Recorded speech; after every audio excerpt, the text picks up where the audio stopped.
변화와 격변의 시대, 팬데믹과 코로나, 상당히 힘겹고 어려운 시대입니다. 그러나 오늘을 살기 위해서 더 나은 내일이 있습니다. 안녕하세요. 미술시장의 새로운 패러다임을 추구하는 미술만평 116회차 박정수입니다.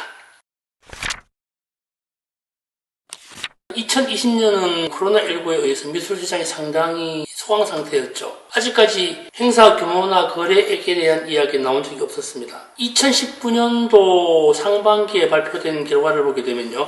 2018년 세계 미술시장 거래 규모가 약 74억 2,700억 정도 된다고 했습니다. 그러니까 우리나라가 당시에 4,500억 정도 된다고 발표를 했었으니까 전 세계 시장의 0.6%가 채되지 않고 있습니다. 그러다가 2020년도 가을경에 영국 소더비에서 발표한 보도자료에 따르면요. 2019년 전 세계 미술시장 규모가 약 71조 641억 달러로 추산된다고 이야기를 했습니다. 거기에 미국이 283억 달러, 그러니까 40조 정도로 전 세계 미술시장의 44%를 차지했다고 했습니다. 두 번째가 영국이 127억 정도요. 세 번째가 중국이었습니다. 중국이 약진을 했었죠. 전 세계 시장 18%, 12조 9천억 원 정도의 거래량을 확보했었습니다. 우리나라는 여전히 한 4,500억 정도 이야기를 하고 있습니다만 호사가들은 얘기하죠. 그것은 양성화된 것이고 아트페어와 미술장식품 그리고 옥션에 의한 것이다 라고 이야기를 하고 있습니다. 통상적으로 1조 한 5천억 정도 얘기를 하고 있습니다. 그럼에도 불구하고 여전히 세계 미술시장 안에서 우리나라의 미술시장 규모는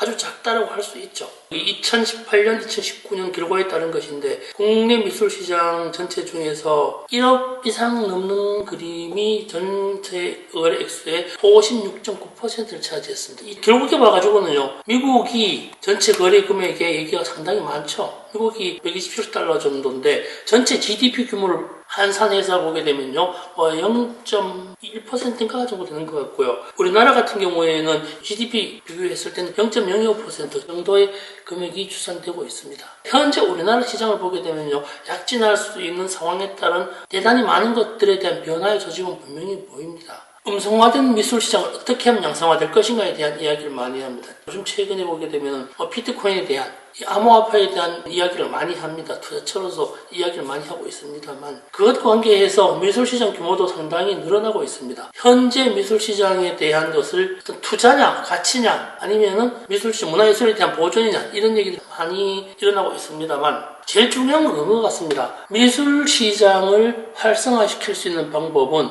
돈과 미술품에 대한 거래할 수 있는 조건을 만들어내는 가장 중요한 것 같습니다. 문화예술을 아무리 사랑한다 할지라도 경제적 조건 없이는 불가능하거든요. 어떻게 하면 미술품을 돈으로 바꿀 수 있는가에 대한 시스템에 대한 문제인데 그것이 현재 우리나라의 미술시장 구조가 상당히 취약하고 부족한 부분이 많다가 보니까 다양한 방식의 투자처로서 진행되는 경우가 있긴 합니다. 공산품같이 규정화된 것이 없고 가격에 대한 특정 액수도 없고 하다가 보니까 싸게 사서 비싸게 팔아도 누구도 말을 못하게 됩니다. 그래서 현재 필요한 것은요, 미술품 가격에 대한 정량제가 필요합니다. 이 가격이 어떻게 해서 이 가격으로 형성되었는가, 거기에 대한 분명한 이야기들이 많이 해야 됩니다. 현재 시스템으로서는 과거 판매되었던 경험, 아트페어 나가 보신 분들 많이 아시겠지만 끝나기 이틀 전쯤에 되면은 어떤 학생이 찾아옵니다. 저 그림 얼마에 팔렸어요? 누가 팔렸어요? 이야기를 하죠. 근데 우리 솔직히 얘기해 보자고요. 300만 원에 판매가 되었어도 적혀진 가격 500만 원, 600만 원에 판매되었다고 이야기를 했었습니다. 실거래가를 이야기를 하지 못했죠. 그래서 우리나라 미술시장의 가격 동향, 미술시장의 거래 액수, 작가, 판매 책자로 나왔지만 그 책을 잘 믿지는 않습니다. 액수가 틀린 경우가 많거든요. 그리고 미술 장식품 같은 경우에도 특정 소수의 사람들이 다 해먹었다는 얘기를 많이 합니다.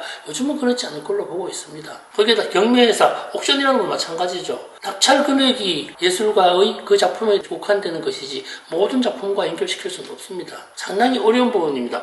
어떻게 하면은 미술시장에 유통되는 미술품의 가격을 정량화해서 측정해서 보통 사람들이 그것은 그 가격이야 라고 믿을 수 있는 방식을 어떻게 하면 찾을 수 있을까? 대단히 고민스러운 부분이긴 합니다. 많은 사람들이 고민 중에 있고 그러한 것들을 어떻게 하면 밝혀낼 수 있을까를 생각하고 있습니다. 그러다 보니 투자해라, 그림 사라, 돈 된다, 원금 보상해주겠다, 아니면은 상당히 가치가 오를 것이다 라고 하는 정확하지 않은, 명문화되지 않은 상태로의 미술품 거래를 막 상당히 이야기하고 있습니다만, 제가 권하고 싶은 것은요, 조심스러웠으면 좋겠습니다. 모든 사람이 미술품을 구매할 수는 없습니다. 미술품이라고 하는 것이요, 미술 대중화라고 하는 것은 미술은 대중화될지언정 미술품 가격은 대중화되기가 상당히 어렵다고 생각을 합니다. 사용할 수도 없죠. 판다고 해서 즉시 현금화되는 것도 아니죠. 현금화되는 것도 많죠. 3억이나 10억 되는 것들은 지금 당장 현금화돼도 음성거래, 양성거래 관계없이 현금이 가능합니다. 그것은 이미 사회가 자본이 작품에 대한 가격을 획득하고 있고 인정하고 있는 부분이기 때문입니다. 제일 중요한 부분은 그 부분인 것 같습니다. 투자를 하건 장식을 하건, 장식을 하기 위해서 30만 원인지 300만 원을 쓰든, 또 보존 가치를 위해서 유산이라든가 상속이라든가 아니면은 재산에 대한 현금의 보관으로서 가치를 가진 그림들은 대다수가 1000만 원에서 3000만 원이 넘습니다. 1000만 원짜리가 300만 원 될 수도 있고요, 3000만 원짜리가 1000만 원 될 수도 있습니다. 그렇기 때문에 불확실하고 불분명한 예술 시장인 건 분명합니다. 그래서 우리 많이 고민을 하고 있죠. 현재 우리나라에서 보게 되면요, 아트 매니저라고 하는 직업, 아트 딜러라고 하는 직업을 상당히 많이 선호하고 있는 부분입니다. 여기도 조심해야 될 것이 미술 시장에 대한 것은 다단계가 아닙니다. 아트 매니저에 대한 판매해서 수익을 남기는 그 자체가 목적이 아니라 판매해서 수익을 남기는 그 이면에 가지고 있는, 사실은 이면이 아니라 전면에 하지만 배경이 가지고 있는 예술가적 가치, 거기에 대한 사회적 조건, 획득할 수 있는 의미, 그런 것들이 더 먼저 선결되어야 합니다. 누군가 그림을 이야기하죠. 이거 100만 원이고 100만 원이라고 믿을 수밖에 없죠. 100만 원인데 너 1000만 원에 팔건 1억에 팔건 상관이 없어 라고 이야기도 할 수 있습니다. 그렇지만 사회 조건이라는 것이 있습니다. 거기에 습득될 수 있는, 거기 구조에 맞을 수 있는 가치 판단이 필요합니다. 이후에 다시 한번 수치를 가지고 이야기해 보겠습니다. 어떻게 하면은 이러한 것들을 정량화시킬 수 있는가? 확실한 방식은 없습니다만 그래도 좀 더 구체적인 방식으로 보통 사람이 이해할 수 있는 상태가 만들어졌으면 좋겠습니다. 좋아요와 구독 그리고 벨 눌러주시면 감사하겠습니다.